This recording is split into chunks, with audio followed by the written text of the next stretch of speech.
선생님, 오늘은 제발 조용히 계세요. 나는 오늘도 3층 개인실 문을 열며 떨리는 목소리로 간청했다.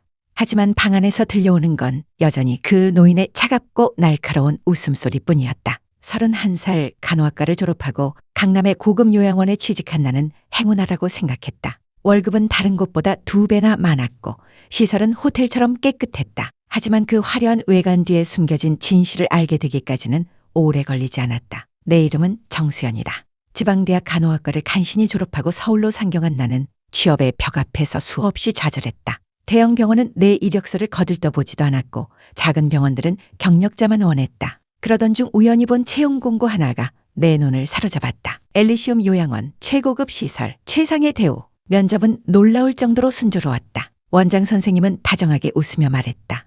수연 씨 같은 젊고 성실한 인재가 바로 우리가 찾던 사람이에요. 우리 어르신들은 특별한 보살핌이 필요하신 분들이거든요. 특별한 보살핌. 그 말의 진짜 의미를 알게 된 건 일을 시작한 지 일주일 후였다. 요양원의 VIP 구역이라 불리는 3층에는 단 5개의 개인실만 있었다. 각 방의 문에는 화려한 명패가 붙어 있었고 그 안에는 전직 국회의원, 대기업 회장, 유명 의사들이 있었다. 그들은 모두 치매로 고통받는 노인들이었다. 아니, 그렇게 알려져 있었다. 처음 이상함을 느낀 건 305호의 김 회장님 때문이었다. 차트에는 중증 치매, 의사소통 불가라고 적혀 있었지만 내가 혼자 방에 들어갔을 때 그분은 또렷하게 말했다.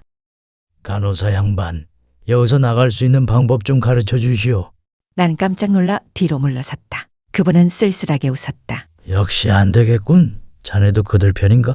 그때 수간호사 선배가 방문을 벌컥 열고 들어왔다. 수연 씨, 혼자 들어오면 안 된다고 했잖아요. 회장님께서 증상이 악화되실 수 있으니까요. 그날 밤 선배는 단호히 말했다. 3층 어르신들은 절대 혼자 상대하면 안 돼. 그분들은 가끔 정신이 멀쩡한 척 하시지만 그건 착각이야. 차트에 적힌 대로 행동해야 해. 하지만 나는 알았다. 그날 본 김 회장님의 눈빛은 착각이 아니었다. 그분은 분명히 멀쩡했고 무언가를 호소하고 있었다. 나는 몰래 3층 어르신들을 관찰하기 시작했다. 가족들이 면회 올 때면 그들은 정말 치매 환자처럼 행동했다. 침을 흘리고 헛소리를 하고 멍하니 앉아 있었다. 하지만 혼자 있을 때 감시 카메라 사각지대에서는 완전히 달랐다. 박 의원님은 신문을 또박또박 읽었고 최 교수님은 체스 문제를 풀고 있었다. 심야 순찰 시간 나는 용기를 내어 다시 305호로 들어갔다. 회장님, 깨어 계세요? 어둠 속에서 목소리가 들려왔다. 자네가 올 줄 알았네.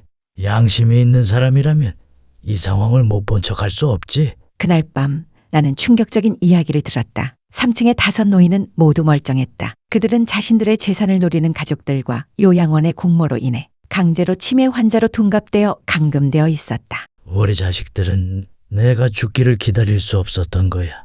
그래서 요양원과 짜고 나를 치매 환자로 만들었지. 법적으로 무능력자가 되면 재산은 자동으로 가족들에게 넘어가니까 나는 경찰에 신고하려 했다. 하지만 회장님은 고개를 저었다. 소용없어요. 이 요양원 원장은 의사협회 고위직이고 우리 가족들은 모두 사회 유력 인사예요. 당신 혼자선 절대 이길 수 없어. 그럼 어떻게 해야 하죠? 증거가 필요해.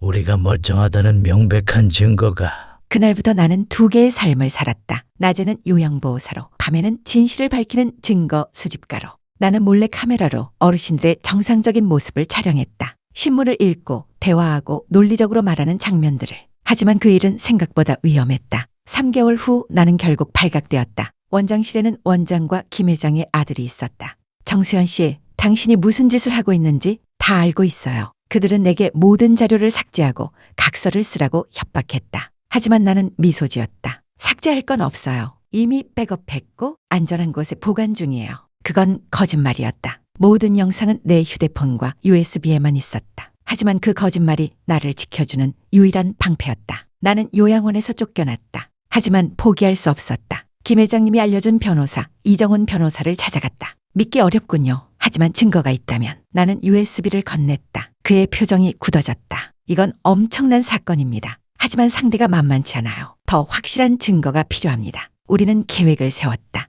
나는 급식 배달 직원으로 위장해 다시 요양원에 들어갔다. 그리고 원장실 옆에 초소형 녹음기를 설치했다. 며칠 뒤 녹음기에는 이런 대화가 담겼다. 원장님, 아버지 재산 이전 절차는 잘 진행되고 있나요? 걱정 마세요. 법원에 제출한 치매 진단서는 완벽합니다. 6개월 안에 모든 재산이 귀하의 명의로 넘어갈 겁니다. 그 간호사는요? 이미 블랙리스트에 올렸습니다. 다시는 의료계에 못 들어올 겁니다. 그들의 웃음소리가 녹음기에 고스란히 담겼다. 우리는 검찰에 고소장을 제출했다. 그리고 언론에도 제보했다. 고급 요양원의 충격적 진실. 멀쩡한 노인들을 치매 환자로 위조하다. 기사가 터지자 사회는 발칵 뒤집혔다. 검찰은 요양원을 압수수색했고 5분의 정밀검사가 진행되었다. 결과는 명백했다. 그들은 모두 멀쩡했다. 재판이 열렸고 김 회장님이 법정에 섰다.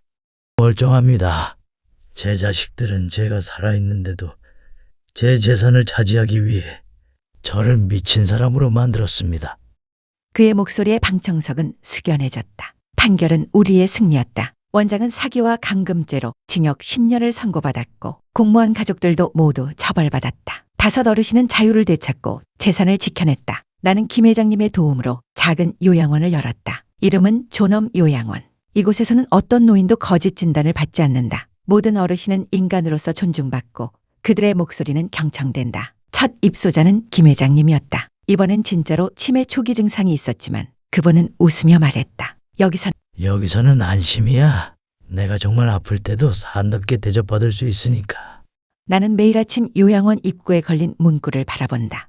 나이가 들어도 아파도 인간의 존엄은 영원하다. 3년 전 그 요양원의 문을 처음 열었을 때는 몰랐다. 내가 노인들의 목소리가 되어줄 운명이었다는 것을. 하지만 이제는 안다. 정의는 느리지만 포기하지 않는 사람들에 의해 반드시 실현된다는 것을. 우리 사회의 가장 약한 고리는 목소리를 낼 수 없는 이들이다. 불의 앞에서 침묵하지 않는 용기 있는 이들이 세상을 바꾼다. 노인 학대는 우리가 생각하는 것보다 훨씬 가까이에 있다. 우리 모두가 감시자이자 보호자가 되어야 한다. 이 이야기가 당신에게 울림이 되었다면 기억해 주세요. 존엄은 나이와 상관없이 지켜져야 한다는 것을. 감사합니다.